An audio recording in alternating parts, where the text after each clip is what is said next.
ꯈꯣꯡ ꯒꯥꯔꯤꯁꯤ ꯏꯜꯂꯒ ꯑꯗꯨꯝ ꯑꯦꯛꯇꯤꯚꯥ ꯁꯤ ꯄꯨꯁꯜꯂꯒ ꯊꯧꯔꯝꯕꯅꯤ ꯑꯗꯒꯤ ꯍꯧꯖꯤꯛ ꯅꯤꯡꯒꯥꯏꯕꯗꯒꯤꯗꯤ ꯈꯣꯡꯅ ꯁꯨꯝ ꯃꯅꯨꯡ ꯐꯥꯎꯕ ꯑꯗꯨꯝ ꯆꯠꯇꯅ ꯂꯩꯔꯦ ꯏꯟꯊꯕꯗꯒꯤ ꯑꯩꯈꯣꯏ ꯆꯠꯄ ꯐꯤꯕꯝꯁꯤ ꯌꯥꯝꯅ ꯅꯥꯇꯩ ꯆꯥꯗ꯭ꯔꯦ ꯑꯗꯨꯅ ꯃꯌꯥꯝ ꯆꯠꯄ ꯌꯥꯗꯕꯗꯒꯤ ꯑꯩꯈꯣꯏꯅ ꯐꯣꯛꯀꯤ ꯑꯣꯏ ꯈꯨꯟꯗꯒꯤ ꯁꯤꯡꯈꯥꯏ ꯈꯔ ꯈꯥꯏꯔꯒ ꯐꯣꯛꯀꯤ ꯊꯣꯡ ꯑꯣꯏꯅ ꯁꯥꯗꯅ ꯍꯧꯖꯤꯛ ꯆꯠꯂꯤ ꯀꯩꯅꯣ ꯍꯧꯗꯤ ꯁꯤ ꯌꯦꯡꯁꯤ ꯃꯈꯥꯗ ꯑꯣꯏꯕ ꯐꯤꯕꯝꯁꯦ ꯂꯝꯕꯤꯁꯦ ꯍꯧꯖꯤꯛ ꯑꯣꯏꯔꯤꯕ ꯐꯤꯕꯝꯁꯦ ꯀꯔꯤ ꯍꯥꯏꯅꯤꯡꯉꯤ ꯍꯥꯏꯕꯨ ꯃꯃꯥꯡꯗꯒꯤ ꯑꯥꯒꯦꯗꯒꯤ ꯁꯔꯀꯥꯔ ꯀꯌꯥ ꯁꯤꯟꯈꯔꯦ ꯁꯔꯀꯥꯔ ꯀꯌꯥ ꯂꯣꯏꯈꯔꯦ ꯏꯀꯥꯏ ꯍꯪꯒꯣꯏꯅ ꯍꯥꯏꯕꯗ ꯑꯩꯈꯣꯏ ꯄꯤꯛꯏꯉꯩ ꯊꯧꯒꯥꯛ ꯊꯣꯛꯏ ꯃꯇꯝꯗꯒꯤ ꯁꯤ ꯂꯝꯕꯤ ꯁꯨꯃꯥꯏ ꯁꯨꯝ ꯂꯩꯔꯕꯅꯤ ꯋꯥꯇꯔ ꯁꯄ꯭ꯂꯥꯏꯒꯤ ꯏꯁꯤꯡꯁꯦ ꯐꯪꯗꯕ ꯊꯥ 8ꯃꯨꯛ ꯁꯨꯖꯜꯂꯦ ꯃꯃꯥꯡꯗ ꯁꯦꯝꯈꯤꯕꯗꯣ ꯂꯝꯕꯤꯗꯣ ꯀꯤꯟꯊꯕꯗꯣ ꯀꯃꯥꯏꯅ ꯇꯧꯏ ꯍꯥꯏꯗꯣ ꯃꯌꯥꯝ ꯌꯦꯡꯕꯤꯌꯨ ꯁꯣꯏꯗꯅ वीडियो से। और रास्ता जो है पहले से बचपन से ऐसा ही है रास्ता, और रास्ता ऐसा ही है कि अभी तक कोई सरकार की तरफ से एक्शन नहीं लिया है।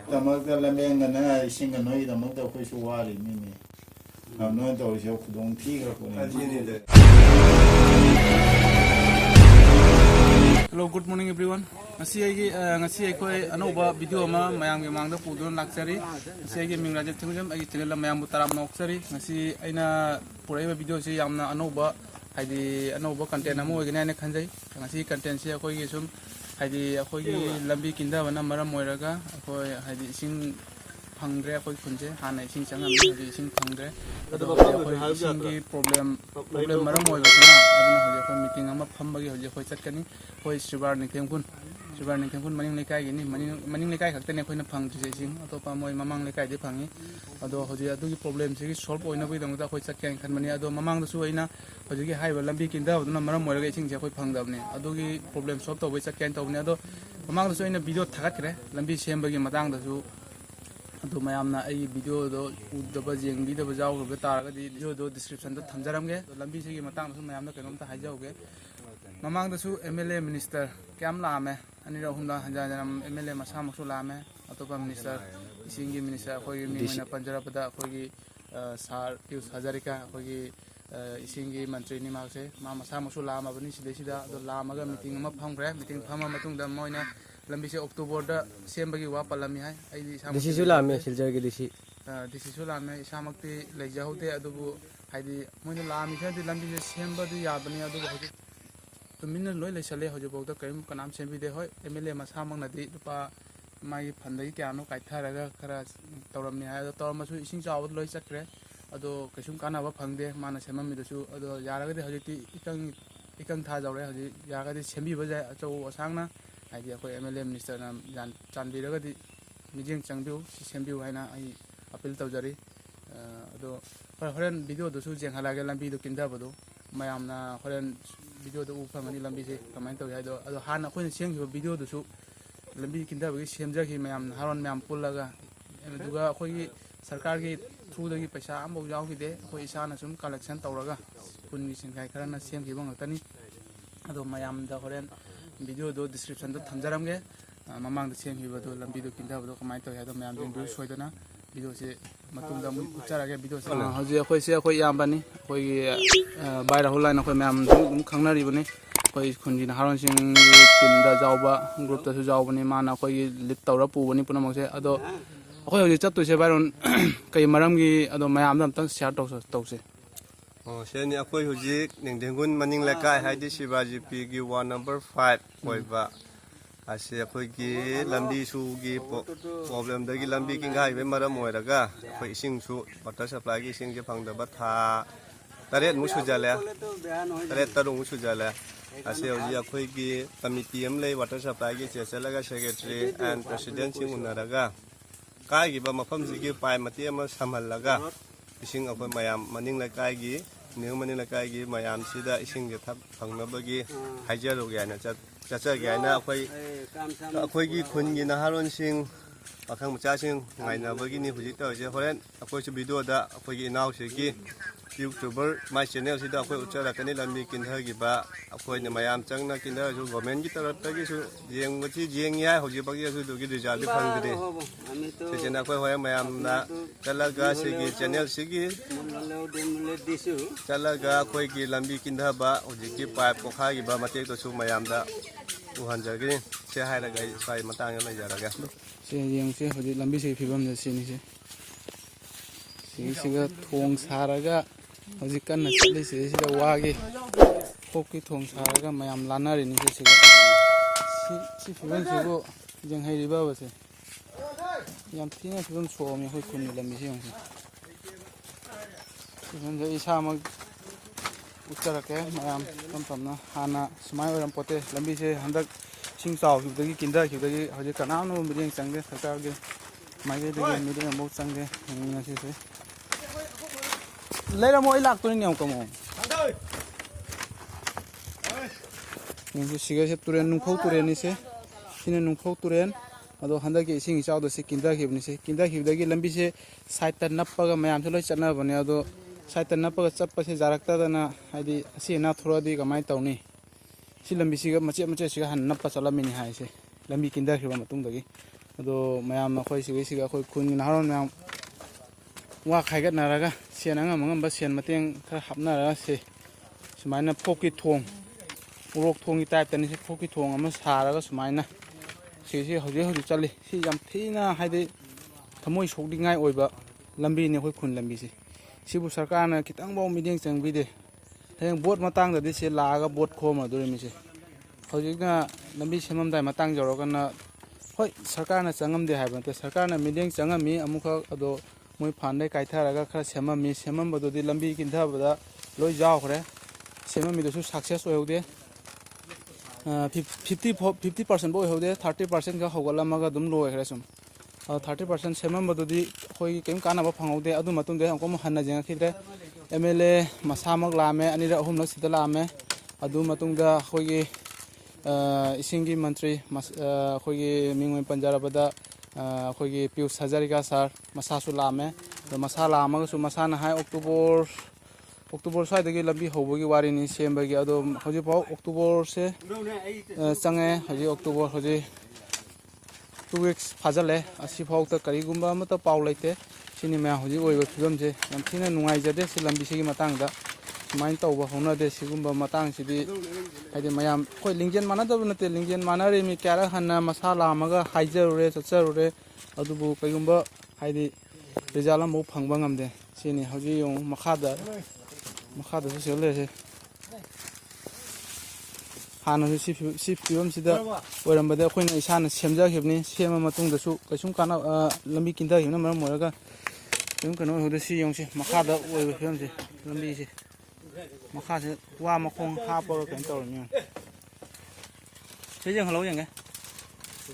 hoji su lambi se yong se kinda da na siga gari macha puraka na su ja de kanam ta gari macha pusan jangai gari macha se pusalak ta taraga de khoi lambi se kitang kuina khang adamne ado moina gari macha se pusan changak na se kino taw bone lambi se khara namda re sa che ke heta se khoi khunji gi maming su mayam da hajaram ge sibar ning themkun maning leikai haji khoi Lakipur sub division gi manung gani ko sibar GP gi manung da khoi themkun maning leikai hai du gani si oi se mayam na jaraga de video se phajana share to view mamang da su lame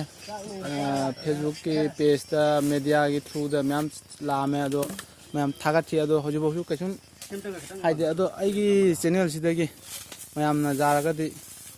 share तौदना ma'am सिगी film J ma'am दा जहलो खंगलो सिगतनि हाइजनिंग से यong से सि नुंफौ Tourane नि film से यong से याम थिना सोमदा लम्बी से किंदा मरम मोइरगा हाइदे अखोई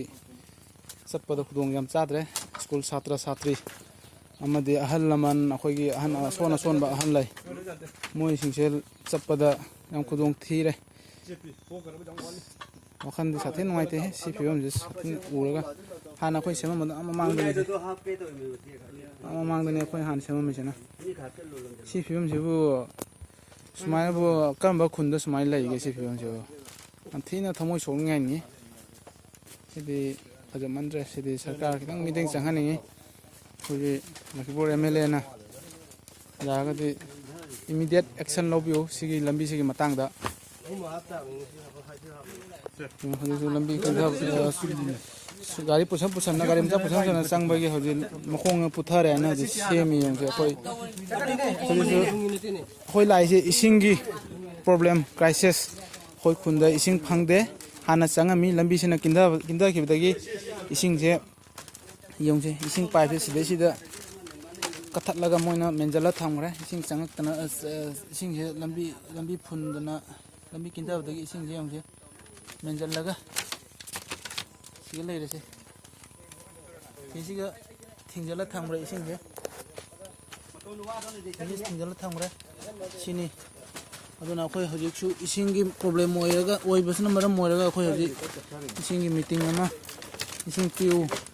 मथक्ता पुब्रा मखादा पुब्रा तौरा पाइप से दोगा हाइदि इसिंग पीनबा अखोय खुंद इसिंग चंहनबा हाइना हजि मीटिंग अमा फम्बगी चलिनी अदो लंबिसिगी मतंगदसु मयामदा उच्चरिसिनी लंबिसिजु हाना अखोय सेमख्रबनी सेमबा मतुंगदा फजना चटनारुरे अदै लंबी हंदगी इचाउदुगा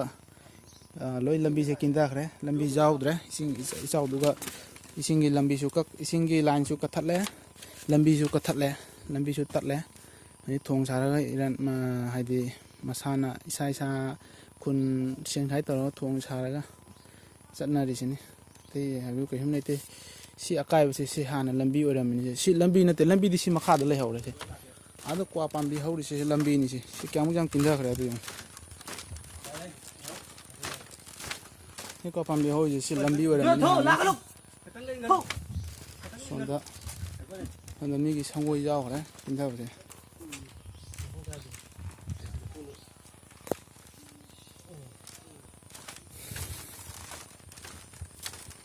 yo si moi sakanga hana amakha semamni ai si wadung amaga success hodre se kindare yang si wadung amai buwa se du matande hanna hoji bo koigum bam ta jengbi de jeng hoje si lambi sini hana khoina semam bani se sai se dikinda de sai se ni kinda ri se sai se ni jam kinda ri se sai se ni kinda ra jo khara wa pa hai tare se sai se asini khoina hana semam mi lambi se wa jung dana ko tana handai chau duga khara di namda khare pura di kinda ba makti kinda dri khara khadi namda re ado jaga de ai video se jengbiri ba इसिनाव नुसिबिरगदि सुमाय तौब खुन अतोप खुन अम्बु लैत्रे हजि सुगाम चखला मतमसिदा हाइदि लंबी थोंग चखतबा इसे चथोक चसिनदा खंगदे like लाइसुदा खंगदे अमता चखतला रोइदबनि मयामना नुसिबिरगदि अंतदि share तौबिउ video से अचो सांग यौनबायना सिनि हजि ओइबा film से सिनि थेंखुन मनिंग निकायगे लंबी से थी प्रॉब्लम ओइरे सिसे चप्पा खोटपदा हमथिना खुदोंग चादबा हाइदो ओइरे सिदा अखोय कासिंग लेरे सिदा याम्बा सिंग अदो अखोय लंबी सिगी मतंगदा कातना खतंग हाइरामोबा हाइदि हाना तो अखोय सेमख्रे को लंबी से सेमबसे अनिरक अहुमलक संगनो सेमे लंबी से अदुगी मतुंगदा अमुक किन्थेबदगी अखोय चटप फिबमजी जामना नातै चाद्रे अदुना मैम चप्पा जादबदगी अखोयना फोकी ओय खुनदगी सिंखाय खरा खायरगा फोकी थोंगोन सादना हजिक चली से सरकार की केम सरकार मतंगदगी केमदा खंगदि फंगदिदा अदो हजि अखोय से लंबी से हजि यामथिना खुदोंग चादरे मथम इसिंग फंगद्रिने बा हजि इसिंगसु फंगद्रि इसिंग सिगी मतंगदसु हजि अखोय केनो चत्तुइने बा हजि इसिंग से मफमसिगा पाइप तत्खिबदगी लंबी किंदाबदगी पाइप तत्खिबदगी हजि बक समदन ले था क्यामु फागे लम इसिंग फंगदिसे इसिंग फंगदिसे थाव हुम लम फार जामदो था मंगा तरो मु दुआय मंगा तरो दुमाय ओइरे अदो मा फारे दो देका तो अखोय यामबसिले मु हंगे दारुनसे हाइदि लंबी सिगी मतंग दु इसिंग सिगी मतंग दु हजि हाना सेमम खिबगी लंबी सेम खिबगी मतंग दा किंदारो मतुंग दा हाइदि सरकार ना मिडिंग चंगम दे दुगी मतंग दु थनम सरकार ना हाइबु ममांग चही मामांग दा अमुक मोइना लेबा कना तरो थोलमे अदो मतंग दा किंदागिदना चही अनि मु हेंजले होजि अखोइसे लै फिबम से लयासि होजि लै बखोइ लेपते मफम से सेसु मयाम चंगना खुनगी मयाम चंगना संखाय नुखाय तौरगा टेम्पोररी ओइना दुम साजबनि से थोंग लेबा वाना तौरगा जुम दे खरा खाय मयाम दगे तौरगा अदो गवर्नमेंट थ्रू लामे सरकार की मोइगी अखोइगी water resource mister chief minister करी बिजू हजारिका सु लामे माना सु टेम्पोररी ओइना सेमंगने होजिबकी अदुदुगी सरकार दगे होजिबकी खुदोंग चाबसे फंगदिरि अदो मथकदा अखोइना होजिक इसिंग चावबा लैरा किंदा मतुंगदा अखोइगी पाइप होजिक सिदा ततना लैरि असिदगी अखोइ पाइप से उदना ꯂꯩ ꯃꯌꯥꯝꯗ ꯎꯍꯜꯂꯤꯁꯤꯅꯤ ꯁꯤꯅꯤ ꯁꯤ ꯁꯤꯗꯒꯤ ꯇꯠꯄꯁꯤꯅ ꯆꯦꯟꯊꯈꯤꯕꯁꯦ ꯍꯧꯖꯤꯛꯐꯥꯎ ꯑꯩꯈꯣꯏꯒꯤ ꯂꯩꯔꯤꯕ ꯁꯤꯒꯤ ꯀꯃꯤꯇꯤ ꯀꯥꯡꯕꯨꯅꯁꯨ ꯋꯥꯇꯔ ꯁꯄ꯭ꯂꯥꯏꯒꯤ ꯑꯁꯤꯅꯁꯨ ꯃꯣꯏꯅꯁꯨ ꯔꯦꯁꯄꯣꯟ ꯂꯧꯕꯤꯗ꯭ꯔꯤ ꯍꯧꯖꯤꯛꯐꯥꯎꯗꯤ ꯑꯗꯣ ꯑꯩꯈꯣꯏ ꯍꯧꯖꯤꯛ ꯏꯁꯤꯡꯁꯦ ꯑꯩꯈꯣꯏ ꯇꯨꯔꯦꯟꯗꯩ ꯈꯔ ꯊꯛ ꯇꯨꯔꯦꯟ ꯅꯛꯄꯅꯤꯅ ꯄꯨꯈ꯭ꯔꯤꯗꯩ ꯈꯔ ꯆꯤꯡ ꯊꯛꯅꯅ ꯂꯩꯔꯦ ꯃꯅꯤꯡ ꯂꯩꯀꯥꯏ ꯅꯤꯡꯊꯧ ꯃꯅꯤꯡ ꯂꯩꯀꯥꯏꯒꯤꯁꯦ ꯑꯗꯨꯅ ꯑꯩꯈꯣꯏ ꯍꯧꯖꯤꯛ ꯆꯠꯆꯔꯤꯁꯤꯅ ꯑꯩꯈꯣꯏꯒꯤ ꯀꯃꯤꯇꯤꯁꯤꯒꯤ ꯑꯩꯈꯣꯏꯒꯤ ꯁꯦꯀ꯭ꯔꯦꯇꯔꯤ ꯑꯣꯏꯕ ꯑꯣꯖꯥꯁꯤꯡꯗ ꯃꯣꯏꯗ ꯇꯥꯟꯅꯔꯒ ꯁꯤꯁꯦ ꯀꯔꯤ ꯇꯧꯔꯒ ꯀꯃꯥꯏꯅ ꯇꯧꯔꯒ ꯄꯥꯏꯞ ꯃꯇꯦꯛ ꯑꯃ ꯍꯥꯞꯄꯒ ꯑꯩꯈꯣꯏ ꯅꯤꯡꯊꯧ ꯃꯅꯤꯡ ꯂꯩꯀꯥꯏꯒꯤ ꯏꯁꯤꯡꯁꯦ ꯊꯛꯄ ꯐꯪꯅꯕꯒꯤꯗꯃꯛꯇ ꯑꯩꯈꯣꯏ ꯃꯌꯥꯝ ꯍꯧꯖꯤꯛ ꯅꯍꯥꯔꯣꯜ ꯃꯌꯥꯝ ꯆꯠꯂꯤꯁꯤꯅꯤ ꯍꯧꯖꯤꯛ ꯑꯩꯈꯣꯏ ꯆꯠꯂꯒ ꯁꯦꯀ꯭ꯔꯦꯇꯔꯤꯗ ꯎꯅꯔꯒ ꯃꯈꯥ ꯇꯥꯕ ꯄ꯭ꯔꯣꯁꯦꯁꯁꯤꯅ ꯃꯣꯏꯅ ꯀꯔꯤ ꯁꯦꯝꯃꯣꯏ ꯍꯥꯏ ꯇꯧꯔꯝꯅ ꯑꯩꯈꯣꯏꯒꯤ ꯈꯨꯟꯗꯒꯤ ꯁꯦꯟꯖꯥ ꯈꯔ ꯈꯥꯏꯕ ꯈꯪꯗꯦ ꯄꯥꯏꯞ ꯂꯩꯔꯒ ꯑꯩꯈꯣꯏ ꯁꯝꯅꯕꯒꯤ ꯄ꯭ꯔꯣꯁꯦꯁꯁꯨ ꯇꯧꯒꯦ ꯇꯧꯖꯔꯅꯤ ꯊꯦꯡꯛ ꯌꯨ ꯁꯤꯁꯨ ꯌꯨꯇꯨꯕꯔ ꯑꯃꯅꯤ ꯑꯩꯈꯣꯏꯒꯤ ꯑꯕꯨꯡꯉꯣ ꯌꯨꯝ ꯁꯥꯏꯅ ꯂꯩꯕꯅꯤ ꯃꯥꯏ ꯌꯨꯇꯨꯕ ꯆꯦꯅꯦꯜ ꯑꯩꯈꯣꯏ ꯏꯇꯥꯎꯁꯤꯁꯨ ꯌꯥꯝꯅ ꯋꯥꯅ ꯍꯣꯠꯅꯖꯈꯤ ꯑꯩꯁꯨ ꯏꯁꯥꯃꯛꯁꯨ ꯌꯥꯎꯅ ꯂꯝꯕꯤ ꯁꯦꯝꯕꯗ ꯏꯁꯥꯃꯛꯁꯨ ꯌꯥꯎꯅ ꯍꯣꯠꯅꯈꯤꯅꯤ ꯑꯗꯣ ꯍꯧꯖꯤꯛ ꯑꯩꯈꯣꯏꯅ ꯃꯃꯥꯡꯗ ꯁꯦꯝꯃꯝꯕ ꯂꯝꯕꯤꯁꯤꯗꯤ ꯀꯤꯟꯊꯈ꯭ꯔꯦ ꯀꯤꯟꯊꯕꯅ ꯃꯔꯝ ꯑꯣꯏꯔꯒ ꯍꯧꯖꯤꯛ ꯂꯩꯔꯤꯕ ꯐꯤꯕꯝꯁꯤ ꯑꯁꯤ ꯃꯇꯥꯡꯗ ꯑꯩꯈꯣꯏ ꯏꯇꯥꯎꯁꯤꯗꯁꯨ ꯈꯔ ꯋꯥꯍꯩ ꯑꯃ ꯍꯦꯛꯇ ꯍꯪꯖꯒꯦ ꯏꯇꯥꯎ ꯍꯧꯖꯤꯛ ꯑꯣꯏꯔꯤꯕ ꯐꯤꯕꯝꯁꯤ ꯏꯇꯥꯎ ꯋꯥꯈꯜꯗ ꯀꯔꯤ ꯐꯣꯡꯗꯣꯛꯅꯤꯡꯉꯤ ꯍꯧꯖꯤꯛ ꯑꯣꯏꯔꯤꯕ ꯐꯤꯕꯝꯁꯦ ꯀꯔꯤ ꯍꯥꯏꯅꯤꯡꯉꯤ ꯍꯥꯏꯕꯨ ꯃꯃꯥꯡꯗꯒꯤ ꯑꯥꯒꯦꯗꯒꯤ ꯁꯔꯀꯥꯔ ꯀꯌꯥ ꯁꯤꯟꯈꯔꯦ ꯁꯔꯀꯥꯔ ꯀꯌꯥ ꯂꯣꯏꯈꯔꯦ ꯏꯀꯥꯏ ꯍꯪꯒꯣꯏꯅ ꯍꯥꯏꯕꯗ ꯑꯩꯈꯣꯏ ꯄꯤꯛꯏꯉꯩ ꯊꯣꯛꯂꯛꯄꯒꯤ ꯃꯇꯝꯗꯒꯤ ꯁꯤ ꯂꯝꯕꯤ ꯁꯨꯃꯥꯏꯅ ꯁꯨꯝ ꯂꯩꯔꯕꯅꯤ ꯀꯅꯥꯝꯅ ꯁꯦꯝꯕꯤꯗꯦ ꯁꯦꯝꯃꯤ ꯁꯦꯡꯁꯟ ꯂꯥꯛꯏ ꯑꯃ ꯂꯥꯛꯏ ꯁꯦꯝꯕꯤꯔꯁꯨ ꯈꯔ ꯁꯦꯝꯃꯝꯃꯒ ꯈꯔ ꯇꯧꯔꯝꯃꯒ ꯇꯥꯠ ꯇꯧꯔꯝꯃꯒ ꯄꯩꯁꯥ 100% 30% ꯈꯛ 30% ꯁꯨꯔꯝꯃꯒ 70% ꯃꯈꯥꯎ ꯅꯝꯅꯕ ꯅꯠꯇ꯭ꯔꯥ ꯑꯗꯨꯅ ꯃꯌꯥꯝꯗ ꯂꯩꯔꯤꯕ ꯈꯨꯜꯂꯛꯀꯤ ꯑꯩꯈꯣꯏꯒꯤ ꯅꯍꯥꯔꯣꯜꯁꯤꯡꯒꯤꯁꯨ ꯃꯥꯟꯅꯗꯦ ꯑꯗꯣ ꯃꯌꯥꯝꯁꯨ ꯃꯥꯟꯅꯗꯕꯁꯦ ꯍꯧꯖꯤꯛ ꯍꯧꯒꯠꯂꯛꯏꯕ ꯑꯩꯈꯣꯏ ꯃꯁꯦꯟ ꯑꯃꯠꯇ ꯑꯣꯏꯅ ꯀꯩꯅꯣ ꯇꯧꯔꯒ ꯃꯥꯟꯅꯔꯒ ꯑꯝꯇꯪ ꯃꯌꯥꯝ ꯇꯁꯤ ꯖꯍꯥ ꯊꯣꯛꯄ ꯖꯍꯥ ꯊꯦꯡꯅꯒꯗꯕ ꯃꯤ ꯊꯦꯡꯅꯁꯤ ꯍꯥꯏꯅ ꯍꯥꯏꯅꯔꯤ ꯍꯧꯖꯤꯛꯀꯤ ꯏꯁꯤꯡꯒꯤ ꯑꯣꯏꯅꯁꯨ ꯈꯨꯗꯣꯡ ꯆꯥꯗ꯭ꯔꯤ ꯏꯁꯤꯡꯒꯤ ꯍꯧꯖꯤꯛ ꯆꯠꯂꯤ ꯑꯩꯈꯣꯏ ꯃꯌꯥꯝ ꯑꯗꯣ ꯏꯁꯤꯡꯒꯤꯁꯦ ꯐꯪꯗꯕꯁꯦ ꯀꯃꯥꯏ ꯇꯧꯔꯒ ꯇꯥꯟꯅꯔꯒ ꯀꯗꯣꯝꯗꯒꯤ ꯀꯃꯥꯏꯅ ꯄꯨꯔꯒ ꯇꯧꯁꯤ ꯑꯗꯣ ꯑꯝꯇꯪ ꯆꯠꯂꯒ ꯃꯌꯥꯝꯗ ꯑꯗꯨꯝ ꯌꯦꯡꯍꯜꯂꯛꯀꯦ ꯑꯗꯩ ꯚꯤꯗꯤꯑꯣꯁꯦ ꯌꯦꯡꯕꯤꯔꯤꯕ ꯃꯌꯥꯝꯁꯨ ꯑꯝꯇꯪ ꯅꯨꯡꯁꯤꯕꯤꯔꯒꯗꯤ ꯏꯆꯤꯜ ꯏꯅꯥꯎ ꯃꯌꯥꯝꯁꯨ ꯑꯝꯇꯪ ꯂꯝꯕꯤꯁꯦ ꯃꯇꯥꯡ ꯑꯣꯏꯅ ꯈꯨꯟꯁꯦ ꯃꯇꯦꯛ ꯂꯝꯕꯤ ꯁꯣꯛꯏꯁꯤꯒꯤ ꯑꯝꯇꯪ ꯃꯌꯥꯝ ꯁꯤꯌꯔ ꯑꯝꯇꯪ ꯇꯧꯕꯤꯔꯝꯃꯣ ꯑꯣꯖꯥꯅꯤꯁꯦ ꯑꯣꯖꯥꯒꯤ ꯃꯤꯡ ꯀꯩ ꯀꯧꯒꯦ ꯑꯩꯒꯤ ꯁꯣꯃꯥ ꯀꯧꯏ ꯁꯣꯃꯥ ꯍꯥꯏꯔꯣ ꯑꯣꯖꯥ ꯀꯥꯏꯒꯤꯅꯣ ꯑꯩ ꯁꯤꯡꯒꯤꯕꯣꯟꯒꯤꯅꯤ ꯑꯣꯖꯥ ꯁꯤꯒ ꯑꯣꯖꯥ ꯑꯣꯏꯅ ꯂꯩꯔꯤꯁꯦ ꯁꯤ ꯁ꯭ꯀꯨꯜꯁꯤꯗ ꯀꯌꯥꯝ ꯀꯨꯏꯔꯒꯦ ꯆꯍꯤ 9 ꯍꯦꯜꯂꯛꯑꯦ ꯑꯣꯖꯥ ꯆꯍꯤ 9 ꯍꯦꯜꯂꯛꯄꯁꯤꯗ ꯁꯤꯗꯩꯁꯤꯗ ꯑꯣꯖꯥꯒꯤ ꯍꯥꯏꯗꯤ ꯁꯤ ꯆꯠꯊꯣꯛ ꯆꯠꯁꯤꯟ ꯇꯧꯕꯁꯤꯗ ꯃꯃꯥꯡꯗ ꯁꯤ ꯐꯤꯕꯝꯁꯤ ꯑꯣꯏꯔꯝꯕ꯭ꯔꯥ ꯀꯃꯥꯏꯅ ꯇꯧꯋꯤ ꯑꯝꯇ ꯊꯝꯕꯤꯔꯝꯃꯣ ꯃꯇꯦꯛ ꯈꯤꯇꯪ ꯃꯃꯥꯡꯗꯁꯨ ꯑꯗꯨꯝ ꯐꯠꯇꯦ ꯃꯅꯨꯡꯒꯤ ꯂꯝꯕꯤꯁꯦ ꯂꯩꯈꯣꯝ ꯌꯥꯝ ꯊꯥꯡꯉꯤ ꯅꯣꯡ ꯇꯥꯕꯗ ꯌꯥꯝꯅ ꯅꯨꯡꯉꯥꯏꯇꯦ ꯆꯠꯄꯗ ꯑꯗꯒꯤ ꯁꯤꯒꯤ ꯃꯇꯦꯛꯁꯤꯁꯨ ꯈꯣꯡꯅ ꯒꯥꯔꯤꯁꯤ ꯏꯜꯂꯒ ꯑꯗꯨꯝ ꯑꯦꯛꯇꯤꯚꯥ ꯁꯤ ꯄꯨꯁꯜꯂꯒ ꯊꯧꯔꯝꯕꯅꯤ ꯑꯗꯒꯤ ꯍꯧꯖꯤꯛ ꯅꯤꯡꯒꯥꯏꯕꯗꯒꯤꯗꯤ ꯈꯣꯡꯅ ꯁꯨꯝ ꯃꯅꯨꯡ ꯐꯥꯎꯕ ꯑꯗꯨꯝ ꯆꯠꯇꯅ ꯂꯩꯔꯦ ꯑꯗꯣ ꯁꯤ ꯈꯨꯗꯣꯡ ꯆꯥꯗꯕꯗꯤ ꯐꯖꯅ ꯆꯥꯗ꯭ꯔꯦꯅ ꯑꯣꯖꯥ ꯑꯗꯣ ꯑꯣꯖꯥ ꯁꯤ ꯃꯇꯥꯡꯁꯤꯗ ꯑꯣꯖꯥꯅ ꯀꯔꯤ ꯊꯝꯅꯤꯡꯉꯝꯃꯤ ꯍꯥꯏꯗꯤ ꯑꯗꯨꯝ ꯁꯔꯀꯥꯔꯒꯤ ꯃꯇꯦꯡꯗꯒꯤꯅꯦ ꯁꯤ ꯈꯤꯇꯪ ꯐꯅ ꯊꯝꯕꯤꯔꯒꯗꯤꯀꯣ ꯁꯔꯀꯥꯔꯅ ꯈꯤꯇꯪ ꯍꯥꯏꯕꯤꯔꯝꯃꯣ ꯑꯣꯖꯥ ꯑꯣꯖꯥꯁꯨ ꯑꯣꯖꯥ ꯑꯣꯏꯔꯕꯅꯤꯅ ꯑꯣꯖꯥ ꯑꯗꯨꯝ ꯈꯪꯉꯤꯗꯅꯀꯣ ꯃꯔꯝꯗꯣ ꯈꯔ ꯑꯩꯈꯣꯏ MLA ꯀꯧꯁꯨꯛꯔꯥꯏꯗꯁꯨ ꯍꯥꯟꯅ ꯋꯥꯀꯠꯆꯈ꯭ꯔꯦ ꯂꯝꯕꯤꯁꯤ ꯁꯦꯝꯕꯒꯤ ꯀꯩꯅꯣ ꯈꯨꯟ ꯃꯌꯥꯝ ꯇꯧꯔꯒ ꯁꯤꯗ ꯃꯥꯗꯣꯞꯇ ꯃꯤꯇꯤꯡ ꯇꯧꯕꯗꯁꯨ ꯄꯟꯈ꯭ꯔꯦ ꯁꯤꯒꯤ ꯋꯥꯐꯝꯁꯦ ꯑꯗꯨꯒ ꯑꯩꯅ ꯇꯣꯉꯥꯟꯅ ꯁꯤꯗꯒꯤ ꯁꯤ ꯐꯥꯎꯕ ꯁꯦꯝꯕꯤꯔꯒ ꯃꯇꯨꯡ ꯇꯥꯕꯁꯦ ꯈꯨꯟ ꯐꯥꯎꯕꯁꯦ ꯔꯤꯀ꯭ꯋꯦꯁ ꯇꯧꯖꯔꯤꯕ ꯑꯁꯤꯁꯨ ꯑꯩꯈꯣꯏꯒꯤ ꯀꯣꯟꯀ꯭ꯔꯤꯠ ꯑꯣꯏꯕ ꯂꯝꯕꯤ ꯑꯃ ꯁꯦꯝꯕꯤꯅꯕꯅ रिक्वेस्ट तौजखी थैंक यू ओजा ओजा तंग मते अमतंग थंबिरमबैदमक्ता थागाचरे ओजा ये राजीव ठिंगुजम का मेरा दोस्त का ये चैनल जो है इसका व्यूअर और सब्सक्राइबर लोग को मैं एक बात बताना चाहता हूँ ये हम लोग का जो रास्ता है अभी फ़िलहाल अभी ये इतना ख़राब है कि स्टूडेंट कोई बुरा बुरी मतलब यहाँ का गांव का आदमी लोग मतलब कुछ बीमार होने से भी ठीक से जा नहीं पाता है गाड़ी वगैरह भी अंदर जा नहीं पाता है और रास्ता जो है पहले से बचपन से ऐसा ही है रास्ता और रास्ता ऐसा ही है कि अभी तक कोई सरकार की तरफ से एक्शन नहीं लिया है लेकिन सरकार की तरफ से आया है पैसा मतलब फ़ंड वगैरह आया है लेकिन काम जो है प्रॉपरली काम नहीं करते हैं ये लोग क्या करते हैं 30% काम थोड़ा नमूना करके थोड़ा दिखाता है दिखावा के लिए थोड़ा करते हैं और बाकी का सब जेब में डाल देते हैं और हम लोग जब इंक्वायरी करने जाते हैं तो ये वो वगैरह बात को इधर से उधर घुमा के बोल देते हैं और लेकिन हम लोग तो मतलब हम लोग तो ज़्यादा घर पे नहीं रहते बाहर पे रहते हैं जॉब करने के लिए लेकिन यहाँ का जो बुरा लोग मतलब पकड़ लो हम लोग को उम्र बड़ा पापा या